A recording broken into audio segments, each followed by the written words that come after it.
नमस्कार, मैं Deepak Sharma. BMS first year का कुछ बुक्स का मैं रिव्यू देने जा रहा हूँ। उसमें मैं सबसे पहले शुरुआत करता हूँ फिजियोलॉजी से। फिजियोलॉजी में मॉडर्न में हमारे पास दो बुक्स अवेलेबल होती हैं। एक होती है गाइटन एंड हॉल और दूसरा केस मुलिंगम। इन दोनों में बात करते हैं तो गाइटन एंड हॉल का जो बुक जो है, इसका लैंग्वेज थोड़ा जो होता है टफ होता है और इसमें कहानी की तरह लिखा हुआ है। तो बहुत बच्चों को जो कि जस्ट 12th पढ़ के आते हैं तो उनको ये बातें समझ में नहीं आती हैं, थोड़ा उनको बोरिंग लगता है। तो उसके रिस्पेक्ट में अगर कहा जाए तो ये केस मुलिंगम जो है ज़्यादा बेटर है, क्योंकि इसमें जो है पॉइंट्स जो है पॉइंट वाइज लिखा हुआ है और टेबुलर फॉर्म में डायग्राम के रूप में बहुत अच्छे से कंटेंट को समझाया गया है। आयुर्वेदिक पार्ट में बहुत सारी बुक्स उपलब्ध होती हैं, लेकिन हमने जो है शिव कुमार गौड़ का बुक को पढ़ा है। और आप एक और बुक है चौकम्बा प्रकाशन से डॉक्टर कृष्ण कुमार मिश्रा जी का, आप ये भी बुक ले सकते हैं। हमने ये पढ़ा है और ये बुक जो है काफ़ी अच्छी है, लेकिन प्रॉब्लम इसमें थोड़ा सा बस ये है कि इसमें जो रेफरेंस लिखा होता है उसमें चैप्टर जो है सही लिखा रहता है, श्लोक का संख्या एक आध दो आगे पीछे रहता है। इसको आप चाहें तो संहिता से मिलाकर सही कर सकते हैं, लेकिन ये बुक देखने में और पढ़ने में बहुत अच्छी बुक है। तो संस्कृत के बारे में एडमिशन लेने से पहले जो बीएमएस के स्टूडेंट्स होते हैं जो एडमिशन लेना चाहते हैं, उनको बहुत जिज्ञासा होती है कि संस्कृत क्या पढ़ना है, कितना पढ़ना है, बहुत डरते हैं।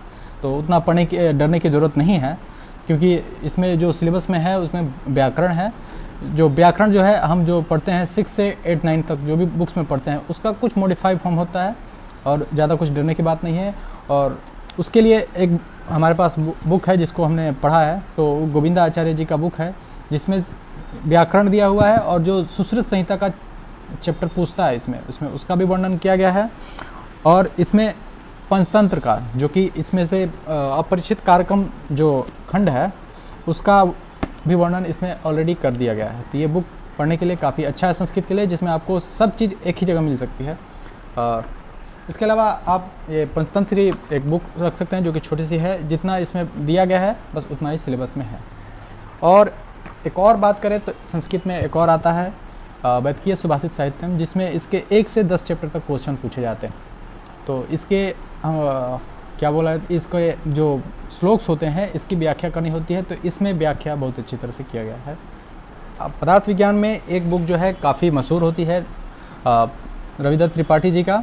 इसमें इसका ये दिक्कत है कि इसमें जो है पदार्थ विज्ञान के पार्ट में दो चीज़ आता है, एक पदार्थ विज्ञान आता है और आयुर्वेद का इतिहास आता है।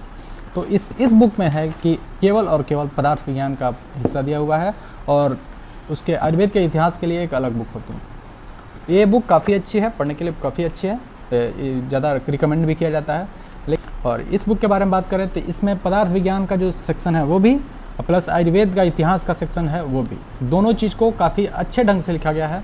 और ये बुक काफ़ी नई है और इसमें एक अच्छी बात यह है कि इसमें जो चैप्टर वाइज लिखा हुआ है काफ़ी अच्छे से पॉइंट वाइज लिखा है और लास्ट में इस चैप्टर का हर एक चैप्टर का सारांश लिखा हुआ है, जो आपको रिवीजन के लिए बहुत अच्छी बात बता रहे हैं।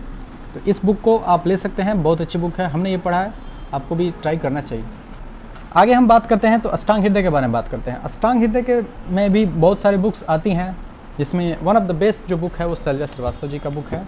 इसमें जो एक्सप्लानेशन है और कुछ जो टर्म जो है हमको हिंदी में नहीं समझ में आती है, क्योंकि हम जस्ट अंग्रेजी मीडियम से पढ़ के आते हैं।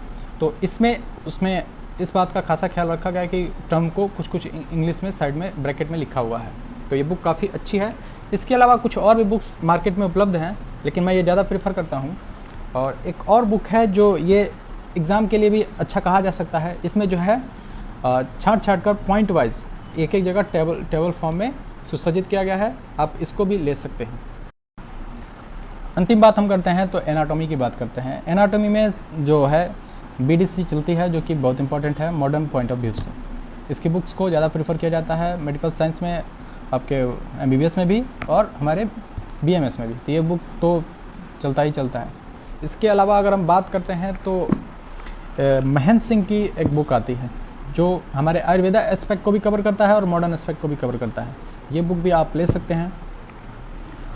आयुर्वेदिक सेक्शन की अगर हम स्पेसिफिक बात करते हैं तो ये बुक हमने पढ़ा है और ये बुक जो है काफ़ी अच्छी है, इसके कॉन्सेप्ट को अच्छे से समझाया गया है।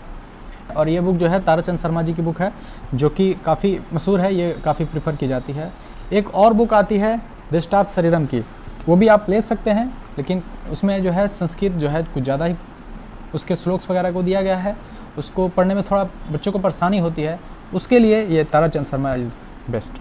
अगर मेरी बात आपको इन्फॉर्मेटिव लगे, इस रिव्यू से आपको कुछ लाभ होता है, तो आप हमारे मित्र को सहयोग कीजिए, इनके चैनल को सब्सक्राइब कीजिए, लाइक कीजिए, शेयर कीजिए। Thank you.